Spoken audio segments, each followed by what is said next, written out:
नमस्कार, यो एभिन्यूज खबरको संकेत हो। तपाईँ अहिले एभिन्यूज एट 7 मा हुनुहुन्छ। म सुसन रामदाम। प्रारम्भमा मूल खबर। सुन तस्करी प्रकरणमा सिआइबीले पूर्व उपराष्ट्रपतिका छोरा पुनसँग लियो बयान। दावा छिरिङसँगको सम्बन्धबारे सोधपुछ। भारतीय मन्त्री परिषदद्वारा नेपालसँग विद्युत खरिद गर्ने समझदारी अनुमोदन। 10 वर्षमा 10,000 मेगावाट बिजुली लैजाने। चीन र भारतसँग सन्तुलन कायम गरेर अघि बढ्नुपर्ने देउवाको भनाई। विद्युत बेच्नको लागि भारतसँग केही लक्षित हुनुपर्ने बाध्यता रहेको स्पष्ट। ऐन नियममा सुधार सहितको कार्ययोजना बनाउन सचिवालयलाई लेखा समितिको निर्देशन। आफ्नो स्वार्थ जोडिने छलफलमा सहभागी नहुन सांसदहरूलाई आग्रह। बाढीले ध्वस्त कागबेनीको पुनर्निर्माणलाई सरकारले प्राथमिकता दिने गृहमन्त्री श्रेष्ठको भनाई। बस्तीलाई सुरक्षित बनाउने प्रतिबद्धता। G20 शिखर सम्मेलन भोलिदेखि भारतमा सुरु हुँदै। चीन र रुसका राष्ट्रपति भने सहभागी नहुने।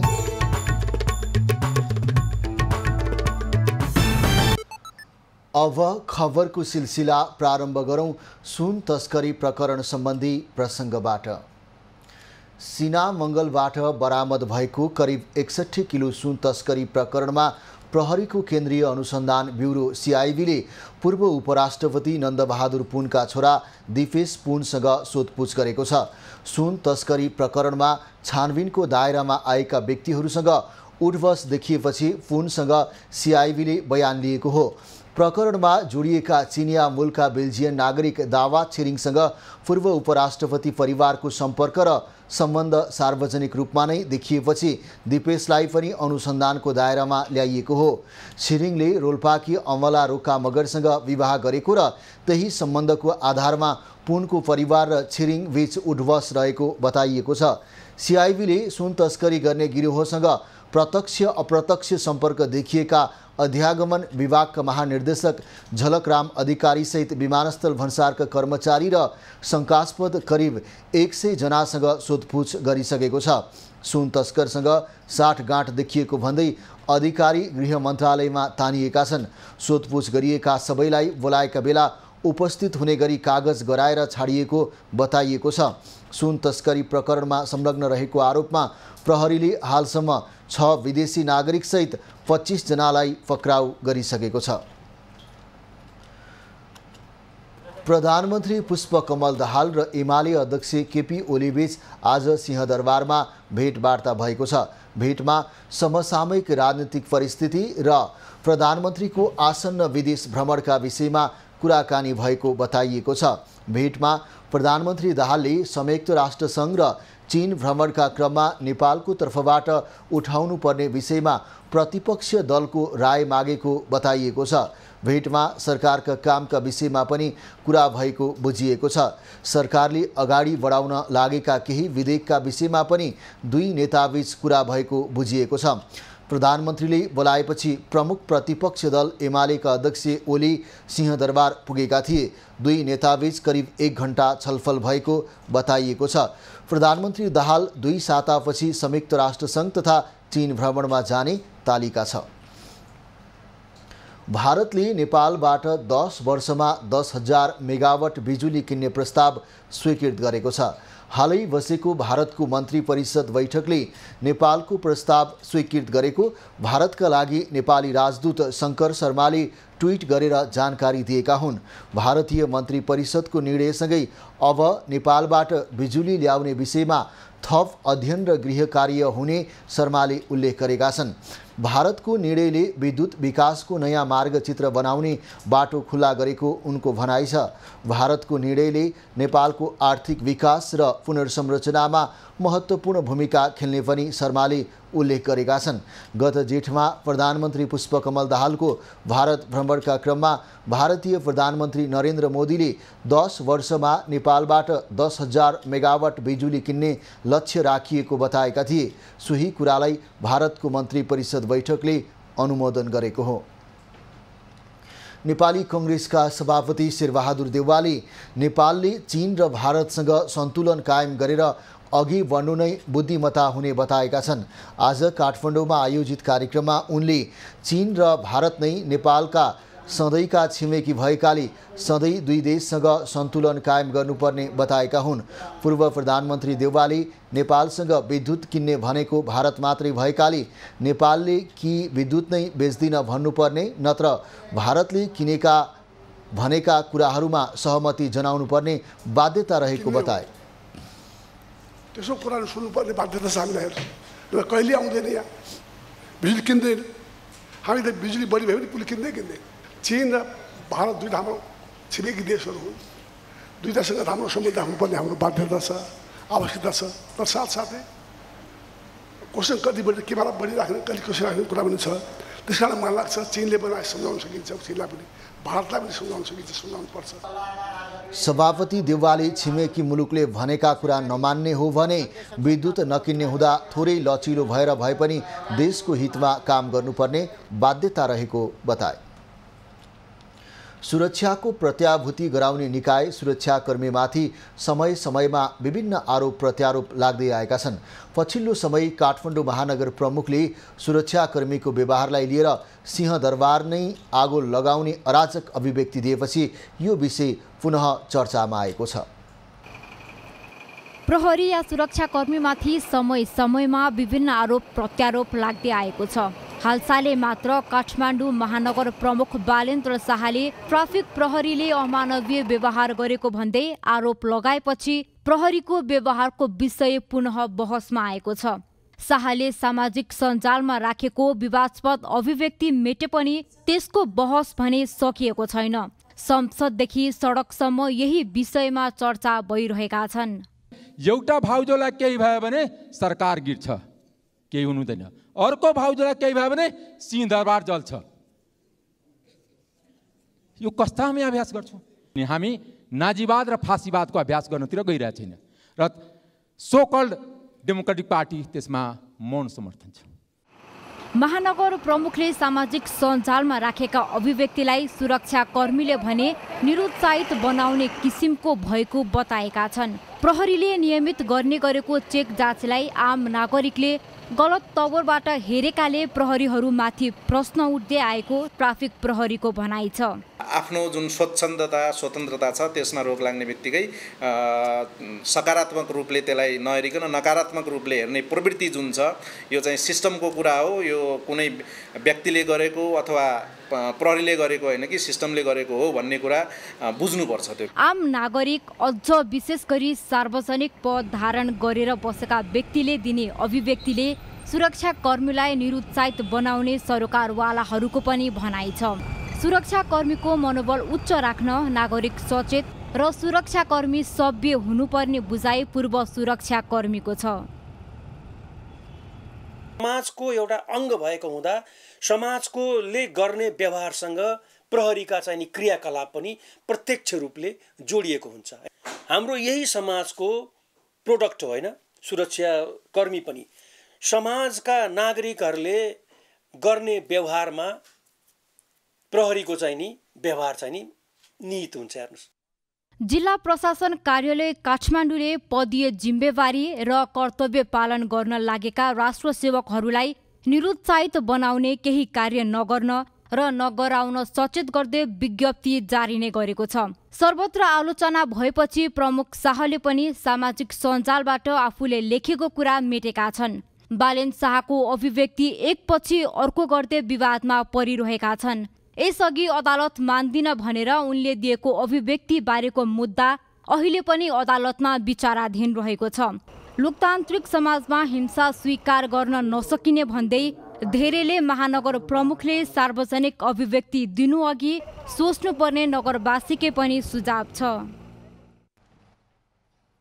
सार्वजनिक लेखा समितिले सचिवालयलाई बेरोजु फर्स्योट विद्यमान ऐन नियममा सुधार र प्रतिबद्धता सहितको कार्ययोजना बनाउन निर्देशन दिएको छ। कार्ययोजना बनाउँदा समितिमा उपसमिति निर्माण गर्दा नीतिको आधारमा निर्माण गर्न पनि समितिले भनेको छ। बैठकमा समिति सभापति ऋषिकेश पोखरेलले पेशा र व्यवसाय मिल्ने सांसदहरूलाई आफ्नो स्वार्थ जोडिने मन्त्रालय या छलफलमा सहभागी नहुन समेत निर्देशन एउटा दिए। नीतिगत आधार तयार गरौँ। त्यसका निम्ति एउटा तत्काल रिटायर मन्त्री लगातार एउटै उपसमितिमा हिजोदेखि बसेर आउनुभएको मान्यज्यूहरू र पेसा र व्यवसाय मिल्ने साथीहरूलाई चाहिँ त्यही पेसा चाहिँ सन्दर्भसँग जोडिएको मन्त्रालयमा उहाँहरूलाई नपारौँ। समितिले तत्काल बेरोजु लगायतका विषयमा उपसमितिहरू बनाएर काम अगाडि बढाउने जनाएको छ। बैठकमा समिति सदस्य योगेश भट्टराईले राष्ट्रिय मान्यता प्राप्त राजनीतिक दलहरूको पनि आर्थिक पारदर्शिता हेर्नुपर्ने ऐन पनि आएका छन्, नयाँ संशोधन आउन खोजिरहेको छ। त्यसमा विशेष गरिकन अब राष्ट्रिय मान्यता प्राप्त पार्टीहरूका एकाउन्टहरू पनि हेर्नुपर्छ।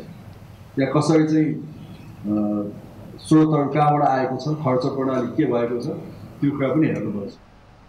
सदस्य भट्टराईले राष्ट्रिय मान्यता प्राप्त दलहरूको आम्दानी र खर्च हेर्नुपर्ने आवश्यकता समेत औल्याए।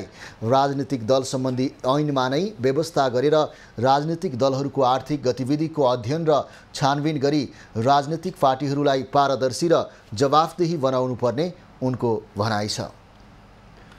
यसैबीच सार्वजनिक लेखा समितिका सदस्यहरूले जोखिम र ठुला बेरोजुका विषयलाई प्राथमिकता दिएर काम गरी परिणाम निकाल्न आवश्यक रहेको बताएका छन्। हेरौँ उनीहरूको भनाइ आजको हामीलाई भन्नु छमा।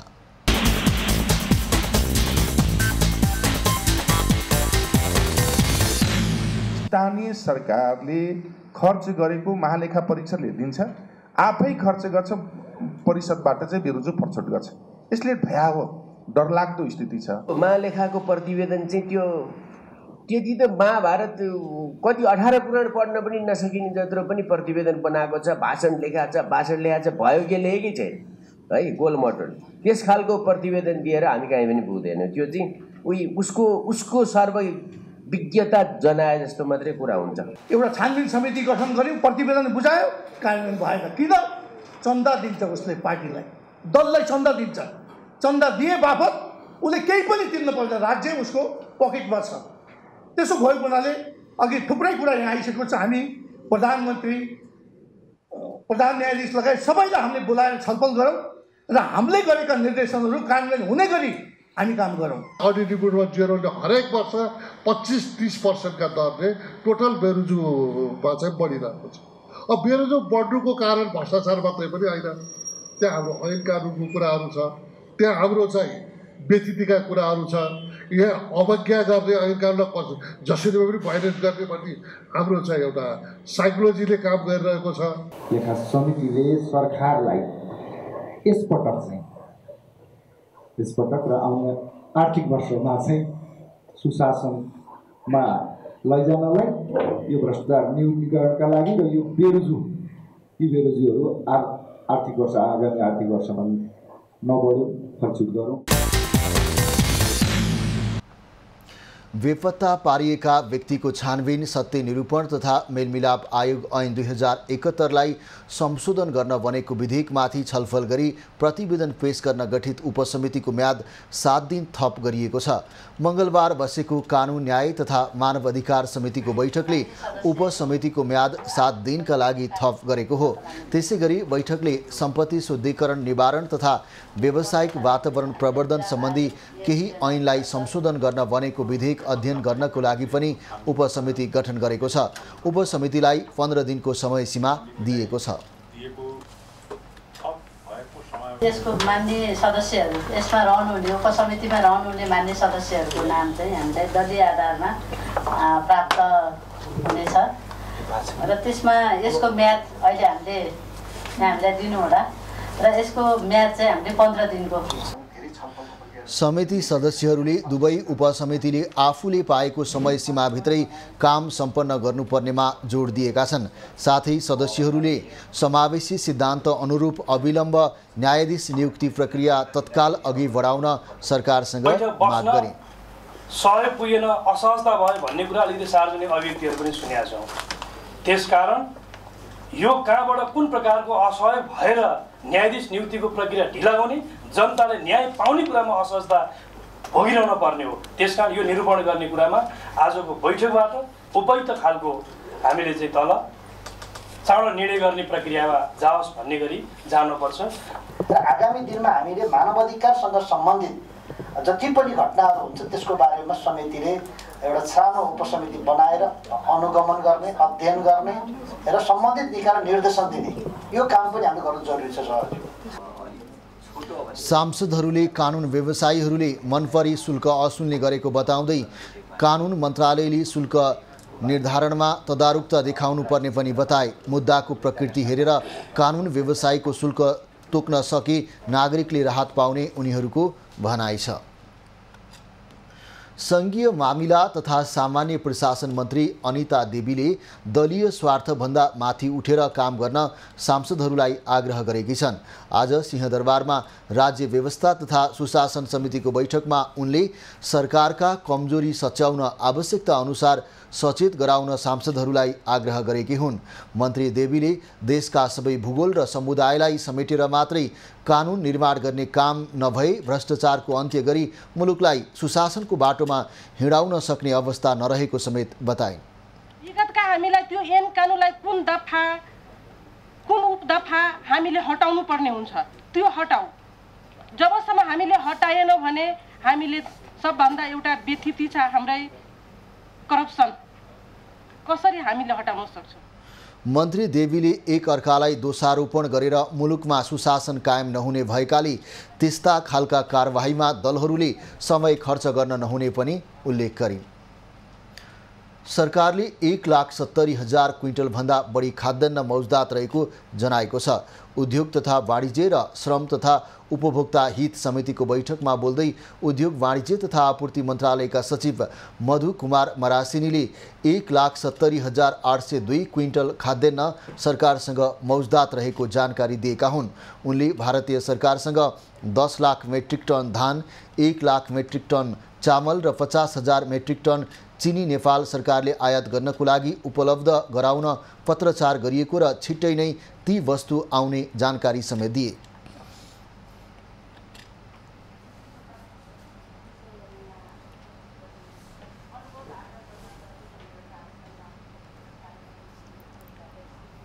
दस लाख मेट्रिक टन धान, 1 लाख मेट्रिक टन चामल र 50,000 मेट्रिक टन चाहिँ चिनीको आयात अथवा भारतले निर्यात अब हामीले आयात गर्नको लागि उपलब्ध गराइदिन भने हामी पत्राचार गरिदिन सक्छौँ। सरकारसँग मौजदात रहेको खाद्यान्नबाट 3 महिनासम्मको आवश्यकताको परिपूर्ति हुने बताइएको छ। नेपाल आयल निगमसँग 51,557 किलोलिटर पेट्रोलियम पदार्थ मौजदात रहेको बताइएको छ। सचिव मरासिनीले कर्णाली प्रदेशका कालीकोट, हुम्ला, जुम्ला, मुगु र डोल्पामा शिशु जन्मदा मातृ पोषणको लागि र मृत्यु संस्कारमा सामाजिक संस्कार पूरा गर्न 70,04,180 बराबरको 62.10 मेट्रिक टन खाद्यान्न निःशुल्क वितरण गरिएको पनि बताए। सरकारले चाडपर्वलाई लक्षित गरेर बजार अनुगमनको लागि असोज 1 गतेदेखि दैनिक 10 वटा टोलीलाई बजारमा पठाइने पनि जनाएको छ। बजार अनुगमनको लागि जिल्ला प्रशासन कार्यालय र स्थानीय पालिकालाई पनि अनुमति दिएको छ।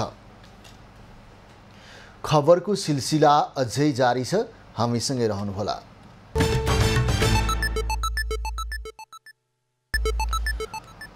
अब बाँकी खबर। उपप्रधान एवं गृहमन्त्री नारायण काजी श्रेष्ठले मुस्ताङको कागवेनी बस्तीलाई पहिले भन्दा व्यवस्थित र उन्नत ढङ्गले पुनर्निर्माण गर्ने प्रतिबद्धता जनाएका छन्। मुस्ताङको बारागुङ मुक्ति क्षेत्र गाउँपालिकामा स्थलगत निरीक्षण गर्न पुगेका गृहमन्त्री श्रेष्ठले तिनै तहका सरकारसँग समन्वय गरी मुख्य योजना बनाएरै पुनर्निर्माणमा लाग्ने बताएका हुन्। मुस्ताङ धार्मिक र पर्यटनको हिसाबले महत्त्वपूर्ण क्षेत्र भएको बताउँदै मन्त्री श्रेष्ठले भौतिक संरचनाको पुनर्निर्माण गर्दा पहिलेको भन्दा व्यवस्थित र उन्नत बनाउने उल्लेख गरे। मुक्तिनाथ क्षेत्रको विकासको निम्ति अझ बढी काम अगाडि बढाउने र यो क्षेत्रको पर्यटकीय विकासको निम्ति अझ बढी व्यवस्थित ढङ्गले योजना बनाउने र उत्तरी नाका रोमाथङ नाकालाई कसरी चाहिँ दुई देशको बीचको नाकाका रूपमा व्यापारिक नाकाको रूपमा सञ्चालन गर्ने त्यो बारेमा समेत हामी छलफल गरिराखेका छौँ। गृहमन्त्री श्रेष्ठले कोरोला नाकालाई चीन र नेपाल बीचको व्यापारिक नाकाको रूपमा कसरी सञ्चालन गर्ने भन्ने विषयमा सरकारले गम्भीरताका साथ पहल गर्ने बताए। बेनी जोमसुम कोरोला सडकमा 12 मास यातायात सञ्चालनको व्यवस्था मिलाउन पहल भइरहेको उनको भनाइ थियो। साउन 28 गते कागखोलामा आएको बाढीबाट 1 अर्ब रुपैयाँ भन्दा बढीको क्षति पुगेको प्रारम्भिक अनुमान गरिएको छ। नगद सामान र संरचनामा मात्र 81 करोड 83 लाख बराबरको क्षति भएको छ। सत्तारूढ प्रमुख घटक नेपाली कांग्रेसका नेता डाक्टर शेखर कोइरालाले प्रधानमन्त्री पुष्पकमल दाहालको पछिल्लो अभिव्यक्तिप्रति आपत्ति जनाएका छन्। पार्टी निकट नेपाल निजामती कर्मचारी युनियनले काठमाडौँमा गरेको कार्यक्रममा उनले जातीय पहिचानको राज्य बनाइदिने जस्ता अराजक किसिमले प्रधानमन्त्री दाहालले बोल्न नहुने बताएका हुन्। नेता कोइरालाले प्रधानमन्त्री दाहाल र काठमाडौँ प्रमुख बालेन्द्र शाहको अराजक खालको पछिल्लो अभिव्यक्तिबाट देश चल्न नसक्ने उल्लेख गरे। काठमाडौँको मेयरले जुन बोल्नुभयो, एउटा देशको सबभन्दा ठुलो महानगरको मेयरले त्यो अराजक किसिमले बोल्न हुँदैन। देशको प्रधानमन्त्रीले अराजक किसिमले हामीलाई भोट देऊ, हामी जातीय पहिचानको राज्य बनाइदिन्छौँ भनेर भन्न मिल्दैन। यसरी देश चल्दैन। यो कुराहरूलाई गम्भीर रूपले पार्टीले पनि लिनुपर्छ, तपाईहरुले पनि लिनुपर्छ। नेता कोइरालाले प्रधानमन्त्री दाहालको अभिव्यक्तिलाई पार्टीले गम्भीरतापूर्वक लिनुपर्ने समेत बताए। उनले पार्टीको तर्फबाट सरकारमा गएका मन्त्रीहरूलाई बोलाएर पार्टी निकट कर्मचारी संगठनको समस्या समाधानका लागि सचेत गराउन पनि नेतृत्वलाई सुझाव दिए। संघीय निजामती सेवा ऐनमा पार्टीबाट सुझाव दिनको लागि छुट्टै समिति बनाउनु पर्ने उनको भनाइ थियो। महोत्तरीको मटिहानीमा गुठीको जग्गामा स्वीकृति बिना व्यावसायिक भवन निर्माण गरिएको पाइएको छ। भवन निर्माण नगर्न उच्च अदालतले अन्तरिम आदेश दिए पनि अटेर गरिएको छ।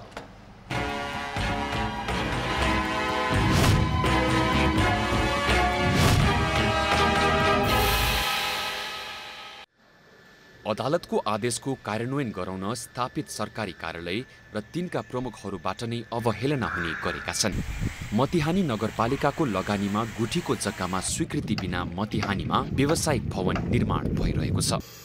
शहरी विकास तथा भवन निर्माण संघीय आयोजना कार्यान्वयन इकाइ धनुषाको लगानीमा भवन निर्माण भएकोमा उच्च अदालत जनकपुरले अन्तरिम आदेशले निर्माण रोक्न सोमबार अन्तरिम आदेश दिए पनि अट्टेर गरिएको छ। तपाईहरु योजना बनाउनुहुन्छ भने गुठीको जग्गा नियमानुसार पूर्ण आधारले पाउने हो। तपाई त्यो पाएपछि मात्रै त्यसमा संरक्षण निर्माणको लागि अगाडि बढ्नु। अब त्यस्तोमा उहाँहरु जानुहुन्न भनेर हाम्रो विकल्प त्यही छ कि पहिला उहाँहरुलाई रोक्नको लागि भन्छु। रोक्नुहुन्न भने हामी प्रशासनलाई गुहार्छु। प्रशासन पनि अबबाट पनि रोकेन भने हामी अदालतलाई गुहार्छु। हाम्रो अन्तिम निकाय नै अदालत हुन्छ। उच्च अदालतले ती मतिहानी नगर प्रमुख तथा ठेकेदार कम्पनीको नाममा आदेश जारी गरे पनि निर्माण कार्य नरोकिएको हो। उच्च अदालतले गरेको आदेश अब सरकारी कार्यालय र प्रमुखहरू ठेकेदारले कार्यान्वयन नगरे अवहेलना गरेको मुद्दा दर्ता गराउने तयारी गरिएको छ। मुख्य नाला पुरेर मापदण्ड विपरीत सडक र व्यावसायिक भवन निर्माण गरेकाले रोक्न अर्को मुद्दा दर्ता गर्ने तयारी छ। हाम्रो नाममा जारी भएको स्टे अर्डर तामेली गराएर यहाँ जानकारी वैधानिक रूपमा आएपछि हामीले त्यो स्टे अर्डरमा लेखेको ब्यौरा अनुसारै उहाँले कहिलेकाहीँ टेम्पोररी स्टे अर्डर हुन्छ, तपाईँको 15 दिनपछि छलफललाई आउनु र हाललाई काम रोक्नु हुने हुन्छ। त्यो अवस्थामा हामी त्यही एन्सर गर्छौँ। गुठी संस्थानको पूर्ण स्वामित्वमा रहेको जग्गामा गुठी संस्थानको स्वीकृति नलिई कुनै पनि प्रकारको निर्माण कार्य कानुन विपरीत रहेको सो आदेशमा भनिएको छ। यदि त्यो आदेश कुनै सङ्घ संस्था व्यक्ति सरकारी निकायले पालन गरेन भने न्याय प्रशासन ऐन 2073 को दफा 18 बमोजिम त्यस्ता संस्था व्यक्ति र निकायलाई 5000 रुपैयाँसम्म जरिवाना वा 6 महिनासम्म कैद वा दुवै सजाय हुने कानुनी व्यवस्था रहेको छ। अदालतका आदेश कार्यान्वयन नगर्ने सरकारी कार्यालय र प्रमुखमाथि अनुसन्धान गरी कारबाही हुनुपर्ने सरकारवालाको माग छ। गुठीको जग्गा हडपेर सरकारी सम्पत्ति हिनामिना गरेको सम्बन्धमा अदालतले दिएको आदेश यी दुई कार्यालयले कार्यान्वयन नगरेको केही उदाहरण मात्र हुन्। महोत्तरीमा अरू स्थानीय तह र सरकारी कार्यालयले अदालतको आदेश कार्यान्वयन नगरेकाले कानुनी शासन हराउन थालेको हो कि भन्ने गुनासो बढ्दै गएको छ। महोत्तरीबाट कमलेश मण्डलको रिपोर्ट।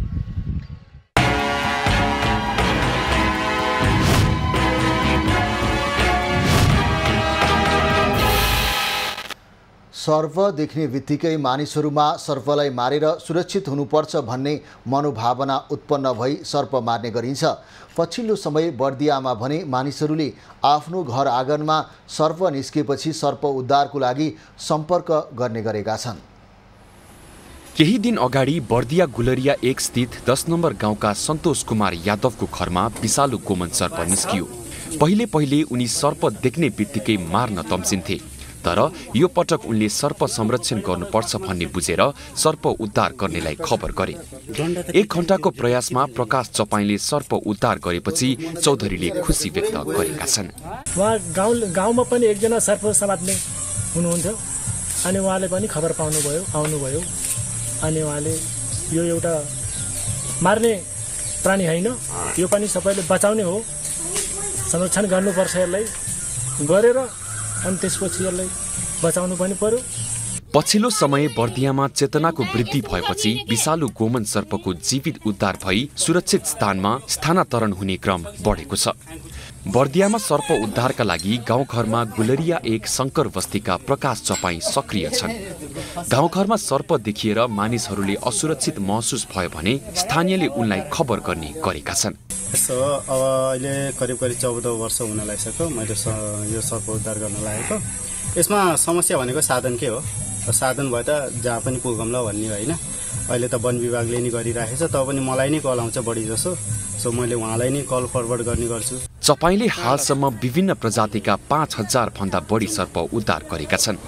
यस्तो उद्धार गर्ने कार्यमा संलग्न युवालाई सरकारले सहयोग गर्नुपर्ने स्थानीयको भनाइ छ। यस एरियाका व्यक्तित्वहरूले धेरैले फोन गर्नुहुन्छ र बाँकेबाट नि फोन आउँछ, नेपालगञ्जबाट फोन आउँछ र हामी कतिचोटि त हामी मैनापोखर शीतला बजार पनि पुगेका छौँ र विशेष गरी उहाँलाई स्रोत साधनको व्यवस्था अहिले इक्विपमेन्ट पनि छैन उहाँसित।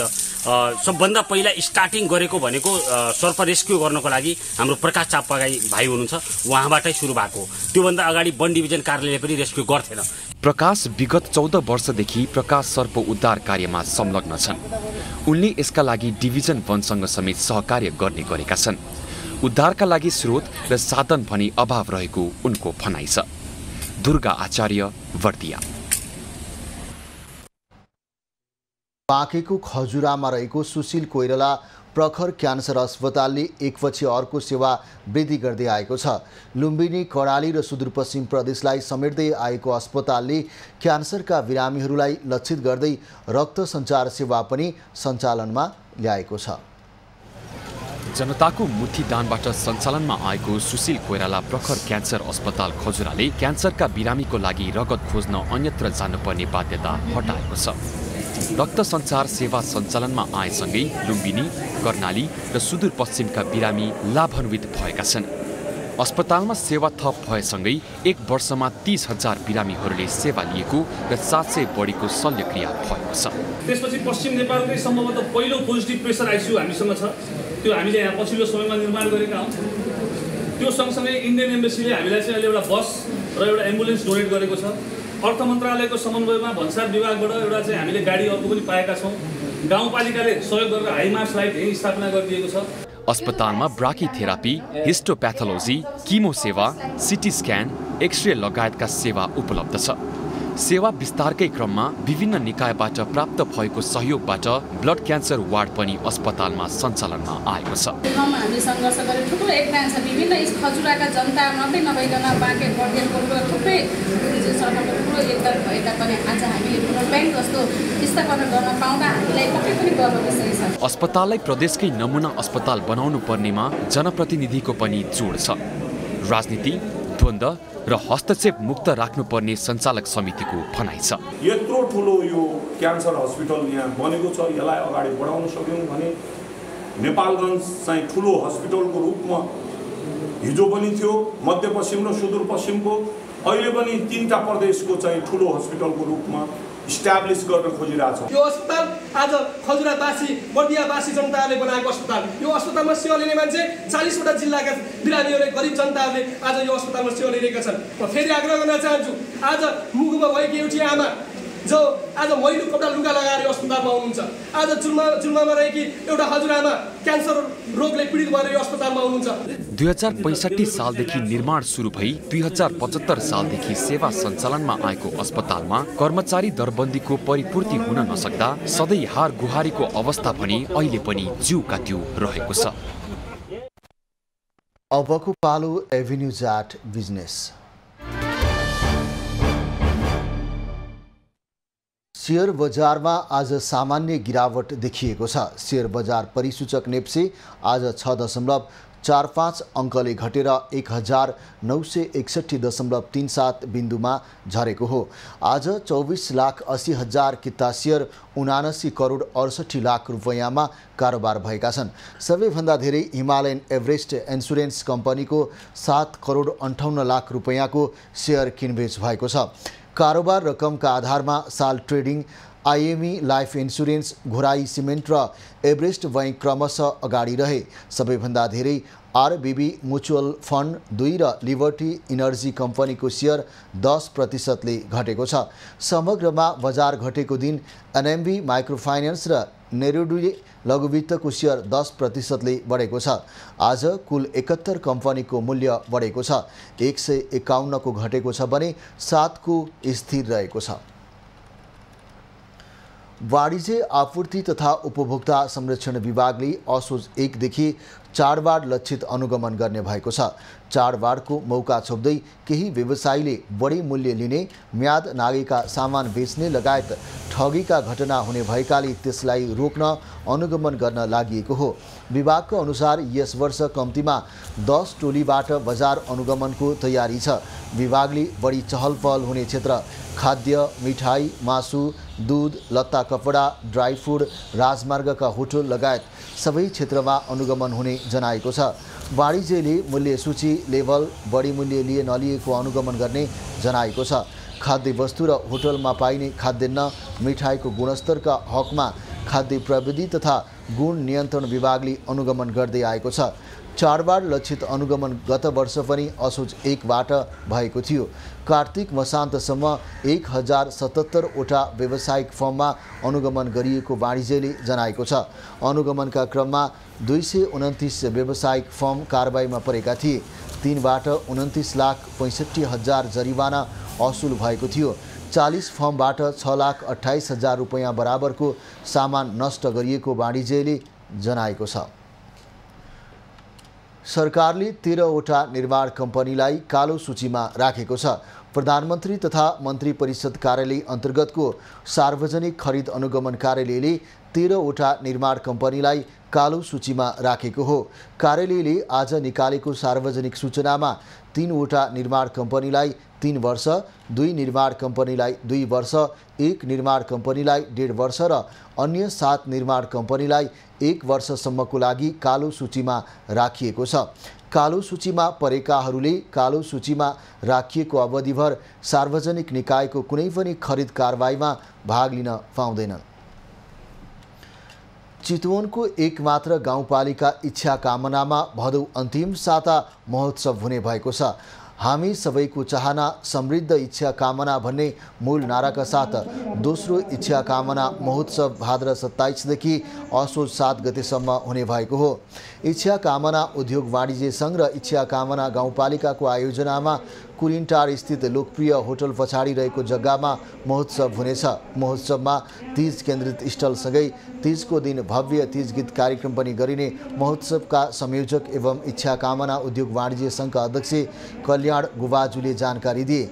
गाउँपालिकाका अध्यक्ष दानबहादुर गुरुङले स्थानीय स्तरमा उत्पादन भएको उत्पादनसँगै विभिन्न जात जातिकाको कला संस्कृतिको प्रवर्धनमा महोत्सवले सघाउने बताए। महोत्सवमा विभिन्न जात जातिको कला संस्कृति संस्कृति झाँकी प्रदर्शन, राष्ट्रिय तथा स्थानीय कलाकारहरूको नृत्य तथा गायन प्रस्तुति, व्यापारिक स्टल, विभिन्न खानाको परिकार, बाल उद्यान, पर्यटकीय तथा धार्मिक स्थलहरूबारे जानकारी दिने आयोजकको भनाइ छ। महोत्सवमा विभिन्न व्यापारिक क्षेत्रका 150 देखि 200 वटा स्टलहरू रहने बताइएको छ।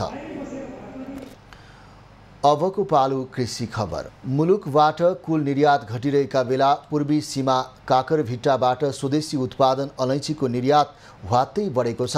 गत वर्षको साउन महिनाको तुलनामा चालु आर्थिक वर्षको पहिलो महिनामै अलैँचीको निर्यात 322%ले वृद्धि भएको हो। मुलुकबाट कुल निर्यात घटिरहेका बेला पूर्वी सीमा काकरभिट्टाबाट स्वदेशी उत्पादन अलैँचीको निर्यात ह्वात्तै बढेको छ। गत आर्थिक 2079-80 को साउन महिनाको तुलनामा चालु आर्थिक वर्ष साउन महिनामा 322%ले अलैँचीको निर्यात वृद्धि भएको हो। मेची भन्सार कार्यालयको तथ्याङ्क अनुसार गत आर्थिक वर्ष साउन महिनामा 22,85,86,000 मूल्य बराबरको 2,77,869 केजी अलैँची निर्यात भएको थियो। तर यो साउन महिनामा मात्रै 96,46,05,000 रुपैयाँ बराबरको 7,88,740 किलो अलैँची निर्यात भएको हो, जुन अघिल्लो वर्षको भन्दा मूल्यका हिसाबले 73 करोड बढी र प्रतिशतका हिसाबले 322 बढी हो। मेची भन्सारको कृषिजन्य उत्पादन निकासी गर्ने भन्सार नै हो मेची। त्यसले गर्दाखेरि प्रमुख कृषिजन्य वस्तु हुन्, चिया अलैँची जस्ता वस्तुहरू चाहिँ महत्त्वपूर्ण वस्तु हुन्। हाल निकासी भएको अलैँची गत वर्ष उत्पादन भएको अलैँची हो। अलैँचीको नयाँ उत्पादन आगामी असोज महिनादेखि निक्लन थाल्छ। उत्पादित अलैँची असोजबाट सङ्कलन तथा प्रशोधन गरी किसानले व्यवसाय मार्फत बिक्री गर्ने गर्छन्। अधिकांश अलैँची भारततर्फ निकासी हुने गर्दछ। भारतमा उत्पादित अलैँचीले नेपाली बजारमा प्रभाव पर्ने गर्दछ।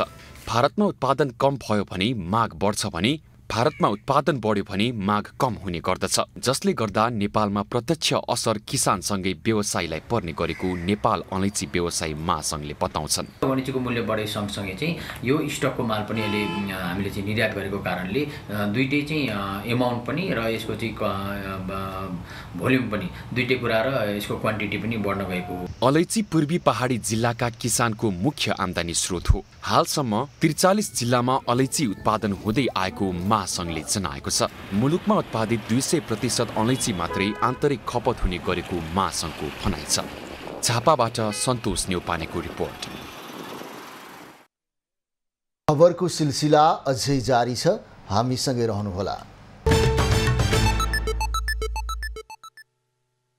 जापानिज प्रविधिमा सञ्चालित लिफ्ट, अटो टोयलेट, जागुजीको प्रयोगमा डिलक्स तथा स्वीट रुमहरू, सेमिनार हल सहितको hotel Sara Pokhara, lake side 14 number street. Shivam cement, भरोसा अटुट सम्बन्धको।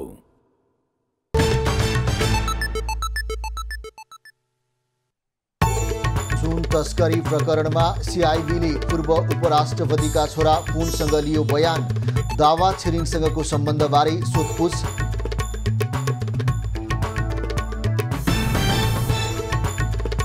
भारतीय मन्त्री परिषदद्वारा नेपालसँग विद्युत खरिद गर्ने समझदारी अनुमोदन। 10 वर्षमा 10,000 मेगावाट बिजुली लैजाने।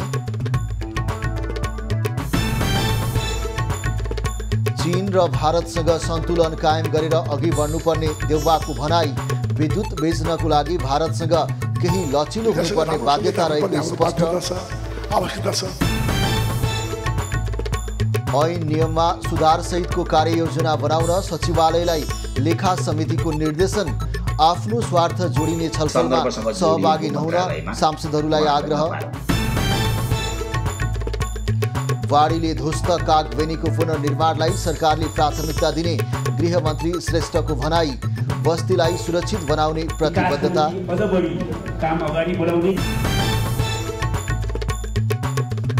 G20 शिखर सम्मेलन भोलिदेखि भारतमा सुरु हुँदै चीन र रुसका राष्ट्रपति भने सहभागी नहुने।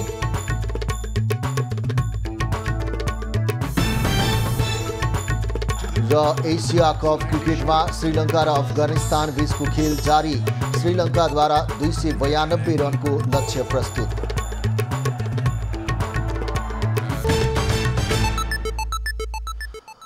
अब पालु दुनियाँको खबरको। G20 शिखर सम्मेलन भोलि र पर्सि भारतको राजधानी नयाँ दिल्लीमा हुँदैछ। G20 मुलुकको अध्यक्षता गरिरहेको भारतले शिखर सम्मेलन राखेको हो। G20 को मुख्य उद्देश्य विश्व अर्थतन्त्र, वित्तीय संरचना र सामाजिक प्रगतिका क्षेत्रमा सहकार्य गरी समस्याको समाधान खोज्नु रहेको छ। शिखर सम्मेलनमा विश्वका दुई शक्ति राष्ट्र चीन र रुसका राष्ट्रपति भने सहभागी नहुने भएका छन्। रुसका राष्ट्रपति भ्लादिमिर पुटिनले विदेश मन्त्री सर्गेई लाभरोभलाई भारत पठाउने निर्णय गरेका छन्। युक्रेनसँगको युद्धका कारण पुटिन अन्तर्राष्ट्रिय मञ्चहरूमा कमै उपस्थित भएका छन्। भारत आउनु अघि लाभरोभले युक्रेन र अन्य सङ्कटहरूमा मस्कोको अडान प्रतिबिम्बित नगरेसम्म रुसले G20 शिखर सम्मेलनको अन्तिम घोषणालाई रोक्ने चेतावनी दिएका छन्। चिनिया राष्ट्रपति सी जिनपिङ पनि सहभागी नहुने भएका छन्। चीनको प्रतिनिधित्व प्रधानमन्त्री ली केकियाङलाई पठाउँदैछ। सम्मेलनमा सी नआउनुलाई चीनले G20लाई भन्दा ब्रिक्सलाई महत्त्व दिन खोजेको पनि विश्लेषण गरिएको छ। पछिल्लो समय चीनको अर्थतन्त्रमा समस्या देखिएकाले पनि सी भारत नआएको अड्कलबाजी गरिएको छ। चीनले जारी गरेको नक्सामा भारतले आपत्ति जनाए लगत्तै हुन लागेको सम्मेलनमा राष्ट्रपति जिनपिङ नआउने भएका हुन्। सम्मेलनमा अमेरिकी राष्ट्रपति जो बाइडेन भने सहभागी हुने भएका छन्। G20 मा अमेरिका, बेलायत, रुस, चीन, Bharat, France, Germany, Italy, Japan, Saudi Arab, Argentina, Australia, Brazil, Canada, European Union, Indonesia, Mexico, दक्षिण अफ्रिका, दक्षिण कोरिया र टर्की सदस्य छन्। भारतले Bangladesh, Egypt, Mauritius, Netherlands, Nigeria, Oman, Singapore, Spain र युएईलाई अतिथि देशका रूपमा आमन्त्रण गरेको छ। सम्मेलनलाई भारतले अन्तर्राष्ट्रिय समुदायमा प्रभाव विस्तार गर्ने मौकाको रूपमा लिएको छ। विभिन्न देशका शीर्ष नेताहरू सम्मेलनमा आउने भएपछि भारतले सुरक्षा बन्दोबस्त चुस्त दुरुस्त पारेको छ।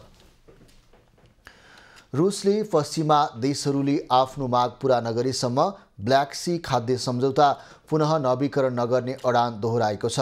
रुसी राष्ट्रपति भ्लादिमिर पुटिनले टर्कीका समकक्षी रेसेप तय्यप एर्दोगानसँग रुसी सहर सोचीमा भएको भेटमा सो अडान राखेका हुन्। भेटपछि एर्दोगानले खाद्य सम्झौता जारी राख्ने आफ्नो ध्येय विफल भएको बताएका छन्। उनले मतभेद समाधान गर्न सकिने सम्भावना बाँकी नै रहेको बताएका छन्। भेटमा द्विपक्षीय सम्बन्ध र क्षेत्रीय मुद्दामा पनि छलफल भएको बताइएको छ। रुसको निर्णयले विश्वमा खाद्य आपूर्तिमा अवरोध सिर्जना हुने चिन्ता अन्तर्राष्ट्रिय समुदायले गरेका छन्। रुसले आफ्नो कृषिजन्य निर्यातमा रोक नलगाउन भनेको छ। अमेरिका र युरोपेली सङ्घले भने रुस विरुद्ध त्यस्तो कुनै बन्देज नलगाएको दाबी गरेका छन्। टर्कीले रुस र युक्रेनबीच मध्यस्थकर्ताको रूपमा काम गर्दै आएको छ। टर्की र रुस बीचको वैदेशिक व्यापार मात्र 62 बिलियन अमेरिकी डलर रहेको छ। सो व्यापार 100 बिलियन पुग्ने लक्ष्यतर्फ अग्रसर भएको एर्दोगानको भनाइ छ। उत्तर कोरियाली नेता किम जोङ उनले यसै महिना राष्ट्रपति भ्लादिमिर पुटिनलाई भेट्न रुसको भ्रमण गर्ने योजना बनाएको खुलेको छ। अन्तर्राष्ट्रिय सञ्चार माध्यमले किम यसै महिनाको अन्तिमतिर रुस जान लागेको बताएका हुन्। किम र पुटिन बीचको भेट रुसको पूर्वी तटमा रहेको भ्लादिस्तोक सहरमा हुन सक्ने न्युयोर्क टाइम्सले उल्लेख गरेको छ। अमेरिकी राष्ट्रपति कार्यालय व्हाइट हाउसले दुई देशबीचको हतियार वार्ता सक्रिय रूपमा अगाडि बढिरहेको भन्ने नयाँ जानकारी पाएको दाबी गरेको छ। दुई नेताबीचको भेटमा उत्तर कोरियाले रुसलाई हतियार उपलब्ध गराउने सम्भावनाबारे छलफल गर्ने बताइएको छ। प्योङयाङ र मस्को दुवैले यसअघि उत्तर कोरियाले रुसलाई युक्रेनको युद्धमा प्रयोग गर्न हतियार उपलब्ध गराएको कुरा अस्वीकार गर्दै आएका छन्। किमले यसअघि प्राय सशस्त्र रेलबाट यात्रा गर्ने गरेकोमा यसपटक के गर्छन् भन्ने खुलेको छैन। अमेरिकी राष्ट्रिय सुरक्षा परिषदका प्रवक्ता जोन किर्बीले रुसका रक्षा मन्त्री सर्गेई शोइगुको उत्तर कोरियाको भर्खरैको भ्रमणका क्रममा रुसलाई हतियार बेच्न प्योङयाङलाई मनाउन खोजेको बताएका छन्। उत्तर कोरियाले आफ्नो सेटेलाइट र आणविक पनडुब्बी कार्यक्रममा सहयोग गर्न मस्कोबाट उन्नति प्रविधि खोजिरहेको उनको दाबी छ। अबको पालो एभिन्यू जाट स्पोर्ट्सको। भलिबल खेलाडीहरूले अबदेखि मासिक पारिश्रमिक पाउने भएका छन्। आज काठमाडौँमा पत्रकार सम्मेलन गर्दै नेपाल भलिबल सङ्घले 12 जना पुरुष र 12 जना महिला भलिबल खेलाडीलाई मासिक 5-5 हजारका दरले पारिश्रमिक दिने घोषणा गरेको हो। अमेरिकाका सहयोगी दाताबाट सङ्घको खातामा सेप्टेम्बर, अक्टोबर र नोभेम्बरमा पारिश्रमिक पठाएको जानकारी गराएको हो। सङ्घका अध्यक्ष जितेन्द्र बहादुर चन्दले क्रिकेट खेलाडी, फुटबल खेलाडीले मासिक तलब पाउने गरेकोमा भलिबल खेलाडीलाई पहिलोपटक पारिश्रमिक पाउने व्यवस्था गर्न सकेको बताए।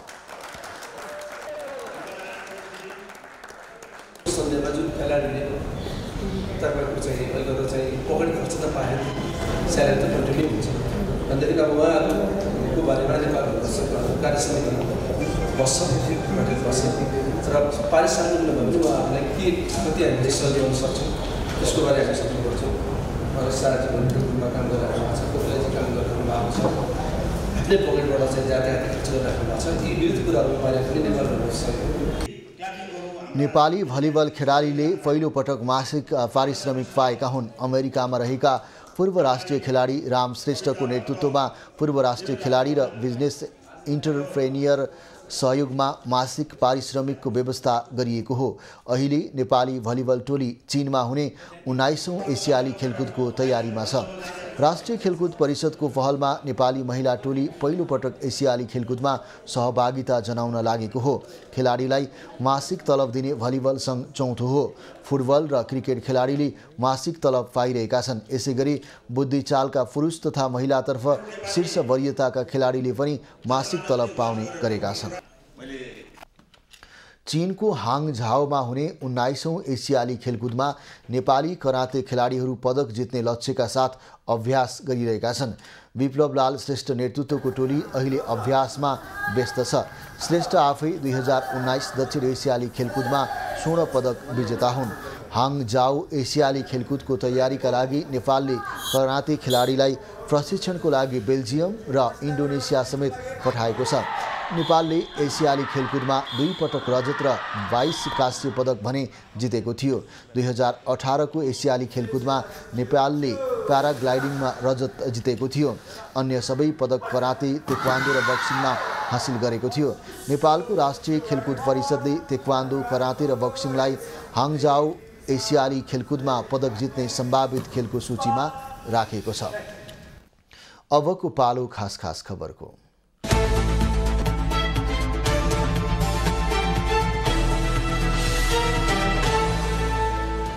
काठमाडौँको पेप्सी खोलामा भएको सवारी दुर्घटनाको अनुसन्धानका क्रममा 2 जना पक्राउ परेका छन्। पक्राउ पर्नेमा दुर्घटना हुँदाको समयको सीसीटीभी फुटेजमा देखिएका बाइक चालक दिपेन्द्र तामाङ र सन्तोष खले रहेका छन्।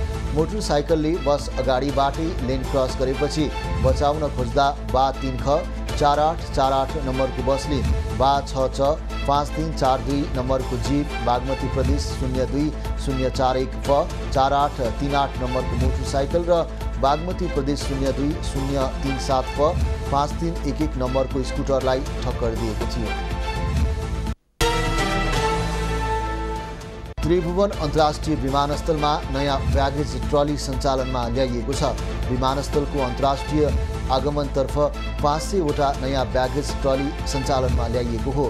3 व्हिलरको ठाउँमा 4 व्हिलर ब्यागेज ट्रली भएकाले यात्रुलाई सहज हुने बताइएको छ।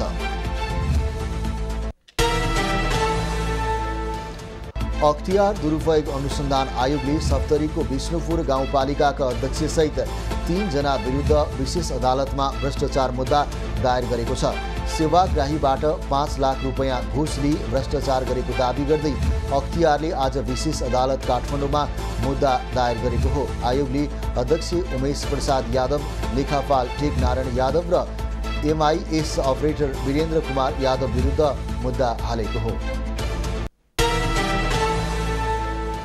नेकपा एमालेका उपमहासचिव एवं सांसद पृथ्वी सुब्बा गुरुङले अख्तियारलाई थप शक्तिशाली बनाउन सरकारसँग माग गरेका छन्। मङ्गलबार संसदीय समितिको बैठकमा सांसद सुब्बाले सबै निकायमाथि अनुसन्धानको कामलाई अघि बढाउन तथा भ्रष्टाचार नियन्त्रण गरी सुशासन कायम गर्न अख्तियारलाई अझै सशक्त र प्रभावकारी बनाउनुपर्ने बताएका हुन्। उनले संविधानको मर्म अनुसार सीमा सम्बन्धी कानुन निर्माण गर्न पनि ढिलाइ गर्न नहुने बताए। प्रधानमन्त्री पुष्पकमल दाहालले ड्राइभिङ स्कुलका समस्या समाधान गर्न सरकार गम्भीर रहेको बताएका छन्। ड्राइभिङ स्कुल सङ्घ नेपालका पदाधिकारीहरूले पेश गरेको ज्ञापन पत्र आज सिंहदरबारमा बुझ्दै उनले मन्त्रालय र विभाग मार्फत यस क्षेत्रमा विद्यमान समस्याका बारेमा छलफल अगाडि बढाउने प्रतिबद्धता पनि व्यक्त गरेका हुन्। नेपाली कांग्रेस बागमती प्रदेश संसदीय दलको प्रमुख सचेतक कुन्दनराज काफ्लेले पदबाट राजीनामा दिएका छन्। काफ्लेले सामाजिक सञ्जाल फेसबुक मार्फत आफूले प्रमुख सचेतकबाट राजीनामा दिएको जानकारी गराएका हुन्। पार्टी संगठन र दोलखाली जनताको सेवामा समय दिन नसकिएकाले जिम्मेवारी छाडेको उनले उल्लेख गरेका छन्।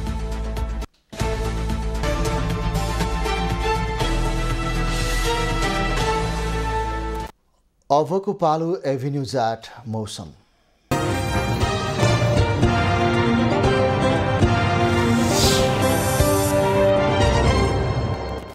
गत 24 घण्टामा गण्डकी, लुम्बिनी र कर्णाली प्रदेशका 1-2 स्थानमा हल्का वर्षा भयो। आज राति गण्डकी, कर्णाली र सुदूरपश्चिम प्रदेशका थोरै स्थानहरू तथा बाँकी प्रदेशका 1-2 स्थानमा मेघगर्जन चट्याङसहित हल्कादेखि मध्यम वर्षाको सम्भावना रहेको जल तथा मौसम पूर्वानुमान महाशाखाले जनाएको छ। आज काठमाडौँ उपत्यकाको अधिकतम तापक्रम 29 डिग्री सेल्सियस र न्यूनतम तापक्रम 20 डिग्री सेल्सियस मापन गरिएको छ। आज देशभरको मौसम कस्तो रह्यो त हेरौँ देशका विभिन्न स्थानको मौसमी अवस्था।